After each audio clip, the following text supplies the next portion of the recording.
ఆ గయ్యాలత్త మూడో కొడుకు కోడలు ఇద్దరూ కూడా ఉద్యోగాలు చేస్తారు కదా. వాళ్ళకి రోజు రాను పోను ట్రావెలింగ్ చాలా కష్టంగా ఉంటుందన్నమాట. అందుకోసం వాళ్ళు ఏమనుకుంటారంటే ఒక కారు కొనుక్కోవాలి అనుకుంటారు. ఆ కారు ఎక్కడ కొనుక్కోవాలి అంటే ఇక గయ్యాలత్త రెండో కొడుకు కార్ల షాప్లోనే పనిచేస్తుంటాడనమాట. అందుకోసము అక్కడే కొనుక్కోవాలి అనుకుంటారు. అలా అనుకొని ఇంటికి బయలుదేరతారనమాట. ఇక ఇంటి దగ్గర పాపము రెండో కోడలు అందరికీ వంట చేస్తూ అంట్లు తోముతూ ఉంటుంది. వీళ్ళిద్దరు కోడళ్ళు పనికెళ్ళి వచ్చేసి హాయిగా ఇళ్ళల్లో తలుపులు వేసుకొని ఎంజాయ్ చేస్తుంటే రెండో కోడలు మాత్రం పనంతా చేస్తూ ఉంటుంది. అదంతా గమనించిన రెండో కొడుకు అన్ని పనులు నువ్వే చేయాలా, ఇంతమంది మనుషులు ఉన్నారు కదా, వాళ్ళందరూ చేస్తారు కదా, ఎందుకు అన్నీ నువ్వే నెత్తినేసుకొని చేసుకొని ఆరోగ్యాన్ని పాడు చేసుకుంటావు అని అడుగుతాడు. అందుకు రెండో కోడలు ఏం చెప్తుందంటే, నేను ప్రతిదానికి గొడవ పెట్టుకుంటే ఇంట్లో రావణ కష్టంలాగా తయారవుతుంది.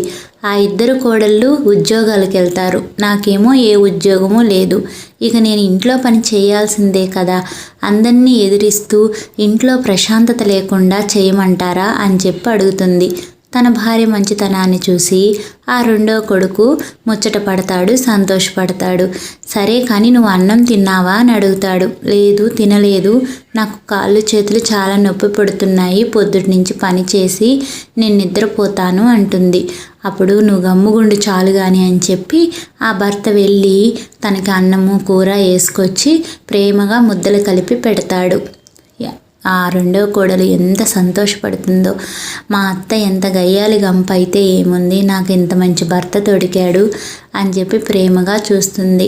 మనం ఎంత కష్టపడ్డా వాళ్ళ చేత వీళ్ళ చేత సూటిపోటి మాటలు తిన్నప్పటికీ మన భర్త మనతో ప్రేమగా మాట్లాడినా, నువ్వు తిన్నావా అని అడిగినా మనకి ఆ రోజు పడినటువంటి కష్టం అంతా కూడా వాళ్ళు వీళ్ళన్న మాటలన్నీ కూడా మనం మర్చిపోయి ఎంతో సంతోషంతో మరుసటి రోజుకి మన ప్రయత్నాన్ని మన సంతోషాలని మూటగట్టుకొని ముందుకు వెళ్ళగలుగుతాము.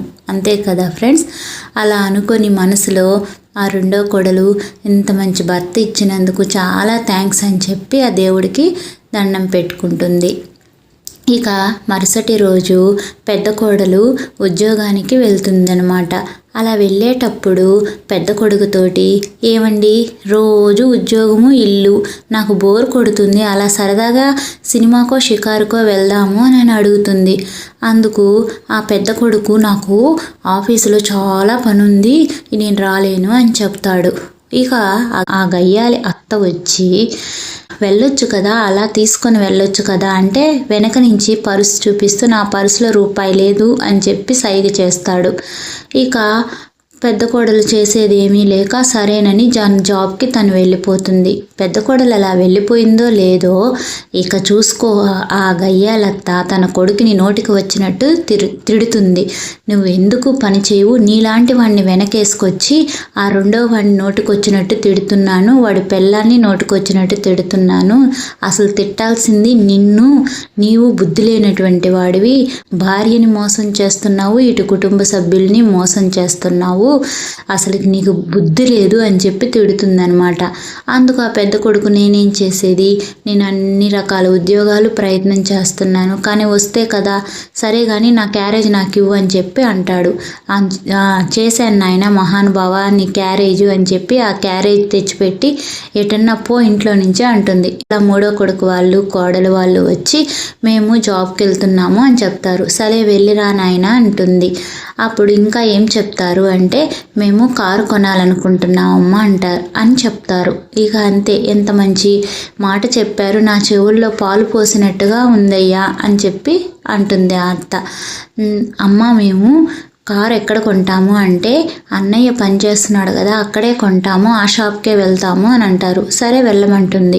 వాళ్ళు అలా వెళ్ళారో లేదో వెంటనే తనకు గుర్తుకొస్తుంది, వాడు అసలు ఆ షాప్లోనే పని చేయడం లేదు కదా, వీళ్ళని అక్కడికి వెళ్ళమన్నాను, అయ్యో ఈరోజు బయటపడిపోతుందేమో, బయటపడితే ఇంట్లో అంతా రణరంగం ఏర్పడుతుంది అని చెప్పి భయపడిపోయి ఆ పెద్ద కొడుక్కి ఫోన్ చేస్తుంది. ఎన్నిసార్లు ఫోన్ చేసినా కూడా ఆ పెద్ద కొడుకు ఎత్తితే కదా, ఎత్తడు. ఇక తిట్టుకుంటూ ఉంటుంది. అక్కడ పార్కులో వాళ్ళందరూ ఎవరో ఫోన్ చేస్తున్నారు కదా, కొంచెం ఎత్తొచ్చు కదా అని చెప్పి అంటారు.